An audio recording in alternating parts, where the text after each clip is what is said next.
The statements and opinions expressed in this episode are those of Dr. Sigman and his guests, and do not necessarily reflect the views of Veradigm.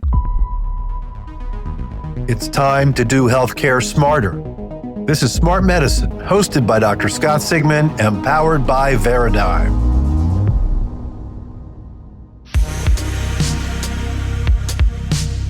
The future of healthcare is anything but certain. We're entering an era filled with complexity, disruption, and the need for real transformation. In times like these, strong leadership isn't just important, it's essential. We need captains who can guide us forward and mentors who can shape the next generation of leaders. Today's guest, Renee DeSilva, CEO of the Health Management Academy, is doing just that, equipping today's top healthcare executives with the insight, courage, and clarity needed to navigate what's next. I'm thrilled to share this conversation. Please join me in welcoming Renee DeSilva to the show. Thank you, Dr. Sigman, for that very warm intro. You are very welcome and well-deserved. I pulled out the Google machine and did some research on you and your team in particular. And here's what came up. And I figured we could start with this and then you could interpret for us to see how well they're doing. So the Health Management Academy is a US-based organization that brings together executives from leading health systems and innovative industry partners to address critical challenges in healthcare.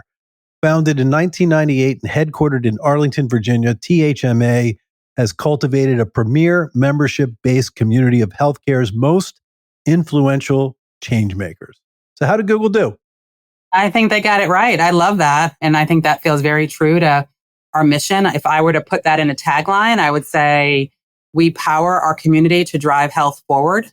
And we do that in a number of different ways. But I think Google did a good job getting that right. One thing is for sure, in my 40 years of clinical practice and training, one thing that has been an absolute constant, and that is the threat of change. So you got to feel good with your job security as you're trying to bring leaders together here and help them to be better at what they're doing to help steer where we're going with our healthcare as we move forward. So again, for the Health Management Academy, you're creating leaders in healthcare. So for the benefit of our listeners, let's have a conversation about who are these leaders, right? You're at the intersection of healthcare, payers, providers, innovators.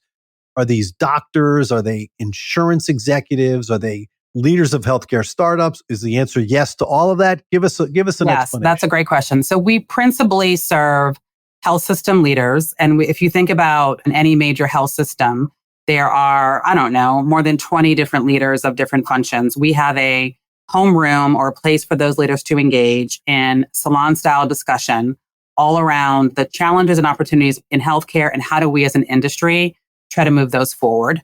And then we also invite interesting companies that we think can contribute to that conversation. So to make that real, if I'm right now knee-deep in planning a gathering of health system CEOs and then industry companies who work with those health system CEOs, and so you might have a large health system in the Northeast and in the West Coast, and then you may have Judy Faulkner at Epic who might also attend, as well as maybe a smaller healthcare startup that is also eager to try to solve some problems. So we serve both executives at the highest level, C-suite leader, and then we go deeper into the organization through about the nurse manager level. And I can bring that to life more in detail as well. So it's fascinating. So you're not just educating leaders in a sort of Socratic method of sitting there in a room with them, but you're bringing these leaders together and industry specialists that may be within their area of what they're trying to do and brings together, like it's a round table, it sounds to me like you're whiteboarding with the experts that you're looking to help to change. I mean, you know this, right? I mean, how do adults learn? We probably learn less through a didactic lecture-based conversation and more through what we got wrong and what we would do differently. And so we try to create space where we can dwell in the art of the possible around that with leaders who are in like functional roles. That's one big part of what we do through the peer learning side of our house. And then there are earlier career professionals. It may have been, so we do some work with physician leaders who right now might be carrying a 70% clinical load, but they think they want to pursue an administrative track in some way. And we would bring them in our fold and help them understand the business side of healthcare and bridge that. I'm a really great orthopod, but does that mean I can lead a team of orthopods? Maybe not. And so we try to create an environment where they can learn about their own ways that they show up as leaders, and then also the business context that they need to operate in when they are responsible for more than just a patient outcome.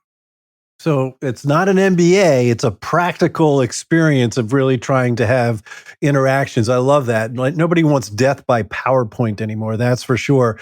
Having those real life interactions. And we're going to take I'm going to put you through the test for me as the chief medical officer of OrthoLaser. We're going to get there. But one of the things that I found that has really sort of helped us to excel our business is that you need to identify other leaders that have expertise that you may not be able to draw from as part of your team. And so that's what I really liked about the idea and the concept of the roundtable that you're discussing, bringing in experts that can contribute to the conversation in a way that we can all learn. Absolutely. All right. So again, I'm going back to ChatGPT here. That's all I do these days. I mean, it's how I answer my emails and all this stuff for my kids and myself. It's pretty cool, actually. I love it. And I went and said, what's the definition of a leader, right? You're helping to educate leaders here for healthcare world. And so this was the answer. And it says a leader is a person who motivates a group of people to act towards achieving a shared objective, often by setting direction, building alignment, and inspiring commitment. How does that align with the core values and educational process, THMA? I think the definition is sound. It's one of those things where it says easy and does hard. I mean, that is a fine definition, right, of what leadership is. I think where we spend some time is how you show up as a leader is where the magic is made or lost, right? And so we try to spend some time on creating an environment for self-awareness as principle one. The foundation in my mind of great leadership is you first understand yourself and how you show up and what do you need to perform under your best? And you sort of create that environment. And then once you've mastered that, which I think is hard, particularly for hard charging executives who have been successful through what they can make happen through sheer force of presence, how do you then modulate that to a way where you can set out a vision and get people to go with you on the journey that you're creating? And I think those are one of the things where, like, definitionally, I agree with that. But how do you make that happen is, I think, sometimes easier said than done. And again, so there are leaders and there are managers, right? And there's a very distinct difference. So give us your interpretation or thoughts about that as well. I mean, a manager is oftentimes highly competent in what I would say all the check the box elements that are important. I don't mean to dismiss that, right? If you are a manager of a call center, right? Like there are certain things that you need to make sure that happen from a compliance, standard operating procedures, getting all the things done.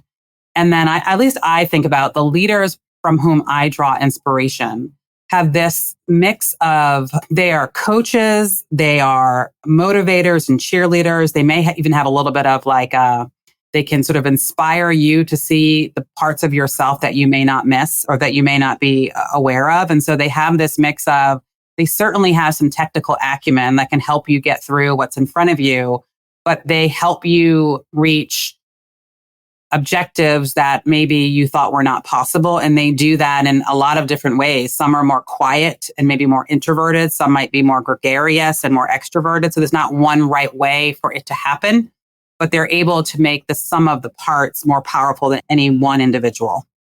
Yeah, I think that's great. I mean, managers, you're checking off the boxes. These are the things that we need to do. These are the goals that have been set up by the C-suite of the corporation. But I mean, I think of a leader as inspiring, right? And perhaps identifying the strengths and weaknesses of each individual person that they're working with, because they're going to be different for each person, right? And then moving people along, following your mission statement, going forwards on whatever the goals are that have been set for the company. So I think that's a great way to describe that. So, I mean, you got to be able to, I mean, there are some demonstrative things that you can do for leaders to sort of help them, right? I, for example, did the Clifton Strengths Assessment Activator. I'm futuristic and a visionary. Ooh, it's all wonderful. But tell us about the tools that you use at THMA to help sort of identify leaders and move them along. Yeah. I mean, I think there are a number of different tools. We use a tool called the Predictive Index internally. We also have tapped into a Personalysis behavioral tool. I think the tool in my mind matters less than the maybe investment in a level of self-awareness. Like that's one of our core values one of our competencies. We call it a self-awareness exemplar. We want people to spend enough time to know these things about yourself, because there is I'll give you mine. Like I'm a maverick by our predictive index, which means I'm very comfortable making decisions, driving through. I don't need to have all the information. That is mostly good, except when you move too fast, you move alone. People aren't really tracking with you, are so motivated to get the next outcome that maybe you don't think through all the various pieces. And so we spend a lot of time, regardless of the tool, and understanding more about contextually, there is a positive side to your attributes, but if not appropriately balanced, there's also a drawback. And so it's more about understanding that and then building teams that have the full complexion of whatever those different attributes might look like. Yeah, I mean, I feel like I'm in therapy. It's like we all have our strengths and weaknesses, right? And you want to play to your strengths. And it may be your communication skills, it may be your ability to interpret data, it may be able to motivate people, whatever it may be. But you definitely want to play to your strengths so you can bring out the strengths of others as well. So I do like that. And then you want to build a team that's cognizant of maybe your gaps, right? At this point, you said you've been in this career 40 years. I've been in it now 30. I think who I am is who I am, right? And so what's really going to, and while I can still modulate and make some changes, and maybe you can teach someone who's tenured new tricks, ultimately though, I probably need to be more aware of my gaps and then build a team around me that supplements for that versus like trying to white knuckle my way to showing up as someone who may just be outside of my core. I couldn't agree more. I mean, I'm an orthopedic surgeon. I mean, I do that really well. My pencil's sharpened, but do I know about profit and loss statements? Do I know about marketing? Do I know about a so there's so many different things. So if you can identify other wonderful experts and sort of supplement your team as you described, I think that really sets up for potential success. Renee's point about self-awareness really resonated with me. Let's be honest, taking a hard look in the mirror isn't always easy. No one likes focusing on your weaknesses. However, when you gather the courage to do so, growth follows. To me, that is personal smart medicine. And here's the truth. If you're having a hard time looking in the mirror, you better hope someone else on your team does. That kind of feedback is a gift. The best leaders don't go it alone. They ask the tough questions and surround themselves with people who will call them out. Today's episode of Smart Medicine is powered by Veradigm. If you're a healthcare leader looking for smarter data, insights, and solutions that improve outcomes, the Veradigm team is here to help. Learn more at Veradigm.com. Now let's get back to the conversation. I thought what we would do, super practical for our listeners, is let's make a case study out of me, okay? Are you got a pen and paper here? Because I want to give you some of my thoughts here because this is right in your wheelhouse. All right, so let's walk through the Leadership Academy process. Everybody knows I'm the laser guy, which means that I'm the chief medical officer of OrthoLaser Orthopedic Wellness Centers. And I want to sign up because I want to be a better leader. And here are my goals. Here's what I'm trying to accomplish. I want to share the benefits of my product, which is using laser to help reduce pain and inflammation for patients. I want to identify like-minded physician leaders that are willing to innovate. And I'd like a path in my leadership skills to be helped to grow and scale our business model to democratize laser treatment around the world. No small feat. So I'd love to hear, you've talked a little bit about the roundtable, so there's some peer-to-peer learning. Do you tailor it to my specific needs and aspirations? So walk us through that. Yeah. I mean, so it's interesting. The scenario that you're giving me is sort of a blend across different parts of our business model. So we have a roundtable for orthopedic business leaders, those folks who are often in health systems that wear both that administrative and clinical responsibility for growing the orthopedic service line. We have an orthopedic roundtable for take an organization like Brigham and Women's or the Brigham in New York or Mass General. And we would bring folks together to really understand, like, what are the challenges facing that cohort of individuals and what are the headwinds and tailwinds and how might we figure out ways to problem solve around that. So if you are a service line leader within orthopedics, I would route you there. The way that you're giving me this case study, though, you are tapping into the entrepreneurial side of yourself, not so much the physician leader side. And so for that, we do a lot of work with organizations that are looking to sell into the leading health systems, and we help them understand product market fit. What are the problems that are meaning to be solved? How do the funds flow? Like, who is the buyer?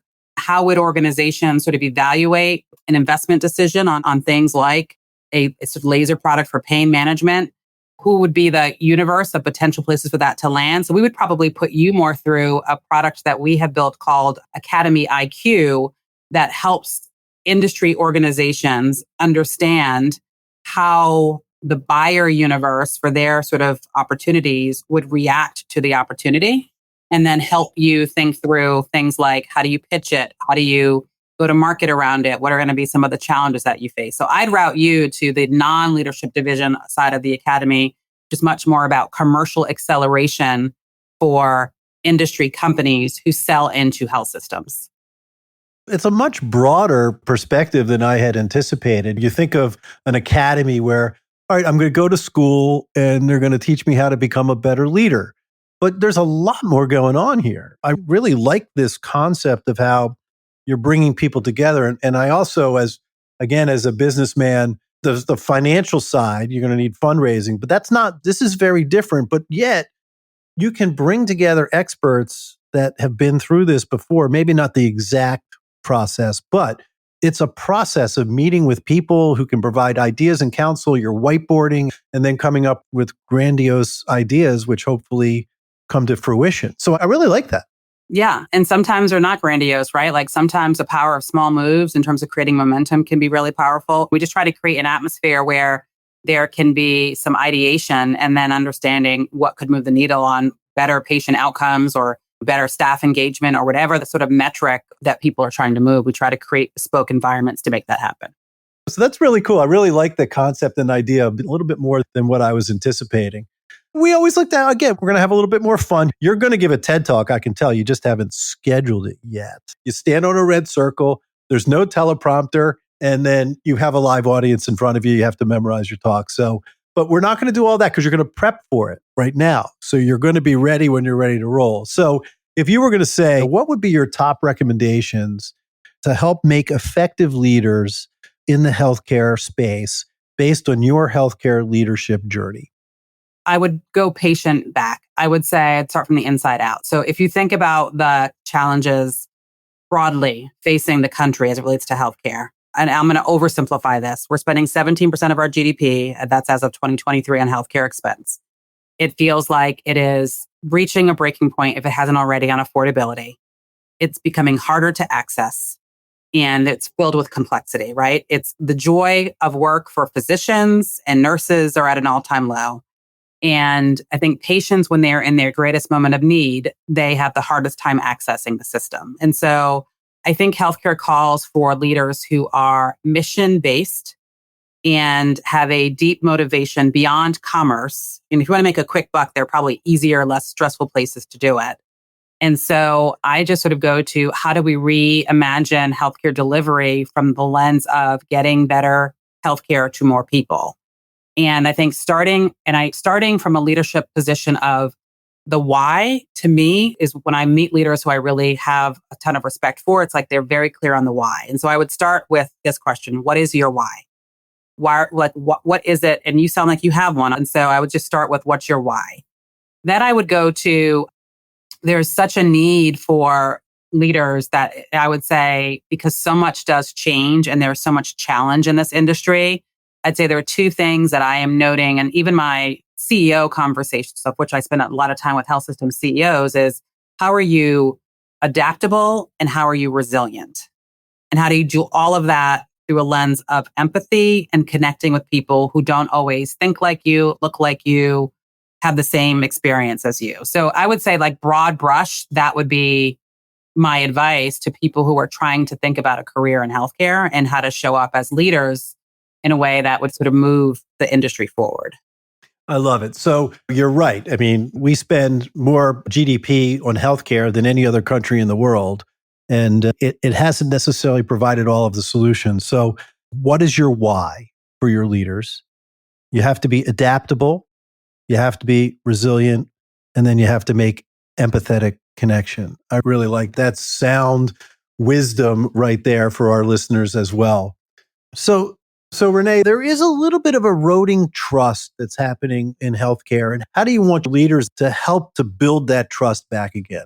Yeah, it's interesting. I think there is a lot of trust that still exists. When we do a lot of survey data on how consumers view healthcare, And when you ask them, what's your attitude on, and I think the question that we asked, like, do you have a favorable or very favorable attitude on different entities? Like not-for-profit health systems score very high. It's something like 75% of people polled have what we would call a favorable impression. Other entities, whether it's, and I'm not bashing payers, but insurance companies and corporations are something like 40 to 30% with a favorable rating. So I would say to people in healthcare, we still do have, relative to other parts of the economy, a trusted position. White coats in particular, whether that's physicians or nurses, would even score higher than that. And so I think there's trust. I think what happens sometimes is when you have encounters with healthcare, because it's often so fragmented and just sort of challenging to navigate it, you get nicked along the way because it can just be hard to navigate when you need it most. And so I think what we spend a lot of time on is thinking through, how do you create less friction in the healthcare experience? How do you navigate people appropriately? If I need a primary care doctor, how do I not wait? No one wants to wait 90 days to see a primary care doctor when I can go on Ro or all these sort of direct to consumer platforms and get someone on my phone within probably 2 days. And so I think as leaders in healthcare, we need to recognize that consumers want the same level of access and frictionless experiences in healthcare as they get with Amazon, their Amazon app, or that they get with Netflix or Spotify. And so I think that's the rub. And I think that's what, as an industry, we need to get much more in tune with. Like the consumerism in healthcare leaves a lot to be desired. And I think that's where there's a big rub that we need to sort of begin to take a crack at. I think that's absolutely spot on. I think at the end of the day, the consumer of healthcare is our patients, right? And they're the ones that decide if they've received value. So we need to respect the consumer. We need to be able to provide them the services they're looking for. So I think there's a lot of wisdom there. And for the future leaders of healthcare moving forward, you've got to figure out a way to keep the consumer happy. Yeah. And even in the value-based care is a good one to just pause on for a second.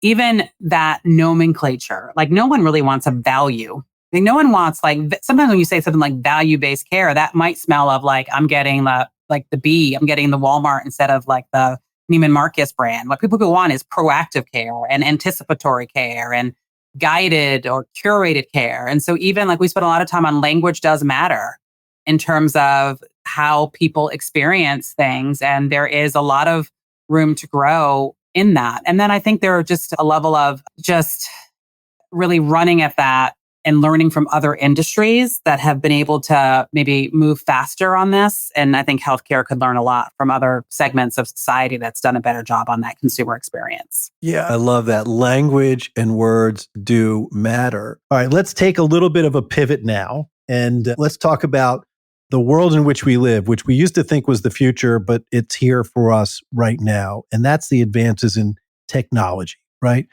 I mention her every show. I just can't help myself. My 85-year-old mother, Judy, Googles every single doctor she goes to prior to her appointments, right? So even the octogenarians are comfortable with technology. So here's an important question. So how is leadership going to evolve with the rise of artificial intelligence, perhaps telemedicine, and digital health? Yeah.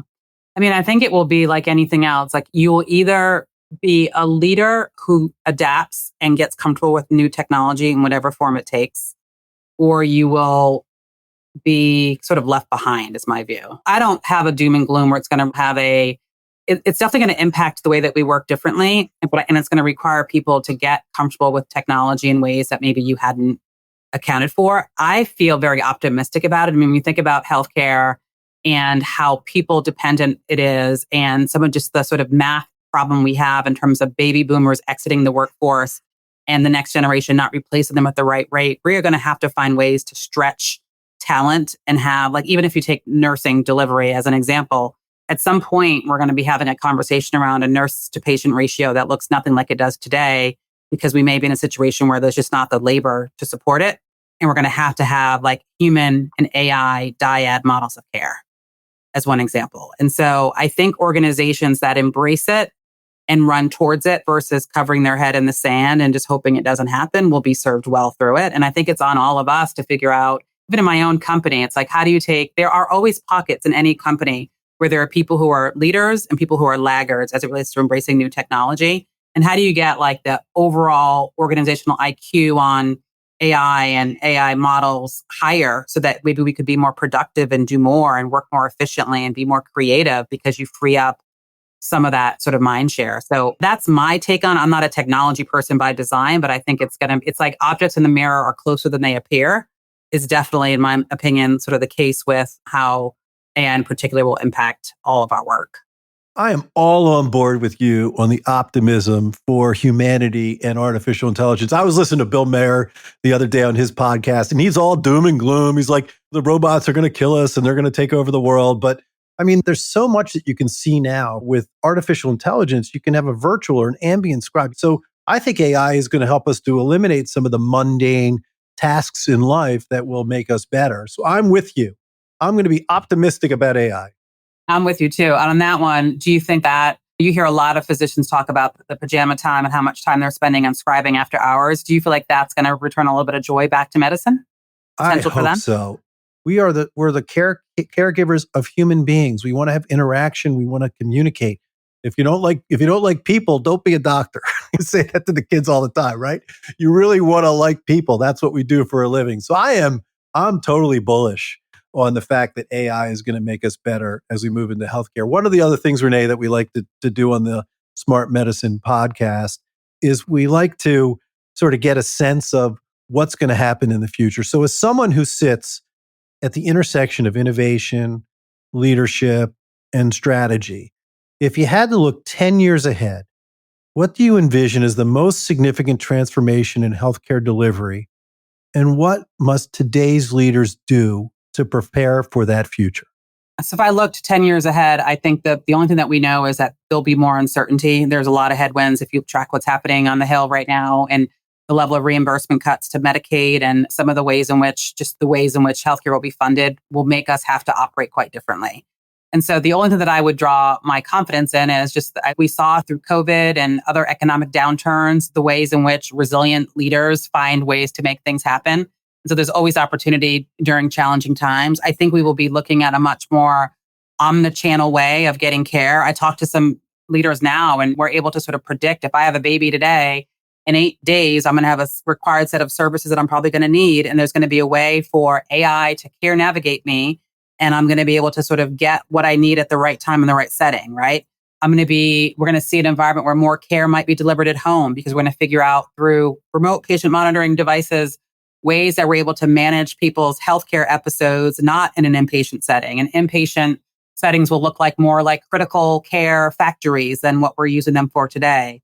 Hopefully, we'll see more movement on chronic condition management. I'm curious what GLP-1s will do to bend that cost curve over time, as some of the science behind that looks promising. So I think the way that we deliver based upon some of the economic realities that we face will start to really shape very differently. And I think the way that technology augments that care delivery, I think will look very different in, I don't know if it'll be 10 years, but call it 20 years. And I think it does today. And I hope a lot of that will be for the good.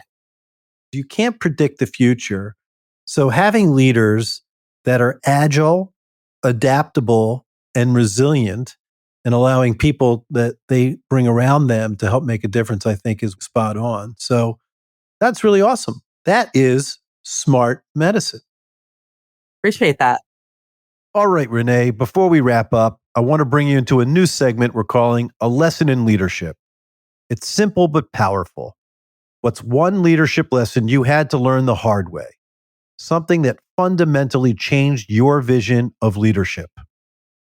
So for me, this notion of a leadership lesson that I learned the hard way, which oftentimes I feel like the way that we all learn is what taking a few lumps versus easy is harder to learn from. For me, it was this notion of a gift can sometimes be an overused strength that gets in your way. And so for me, it was, I've always been pretty confident. I move fast. I'm deliberate. The receiving end of that can be, she's harsh. She's not thinking about how things impact me. She maybe has sharper elbows. And so I received feedback early in my management career that I needed to lead with more vulnerability and more empathy and move more slowly. And I read a book by Brene Brown that like really put that in perspective, that people want to follow people who they trust and they believe in. And so just the power of vulnerability and how you show up as a leader is something that I had to learn early on, that sometimes what it takes to get to good outcomes. I came up through a commercial career path. And so that's rewarded, right? If you can get to a revenue goal very quickly, no matter how you get there, that's rewarded. But when you're managing people, the way matters as much as the outcome. And so learning how to do that with a little bit more of a softer approach has served me well over my career. There it is, back to self-awareness. I love that. Honest, actionable, and deeply human. Thanks to Renee, I'm feeling both introspective and optimistic about the future of healthcare leadership, especially in this tech-driven, rapidly evolving world in which we are living. Because let's be honest with ourselves, there will always be uncertainty. But when you rely on your North Star with adaptability, self-awareness, and empathy, and you surround yourself with people who complement your strengths and challenge your blind spots, that's when transformation happens. That's not just good leadership, that's smart medicine. Thanks for tuning in. I'm Dr. Scott Sigman, and if you've liked what you've heard, do us a favor, follow the show and leave a rating or review. We've got more amazing conversations coming your way. Till next time.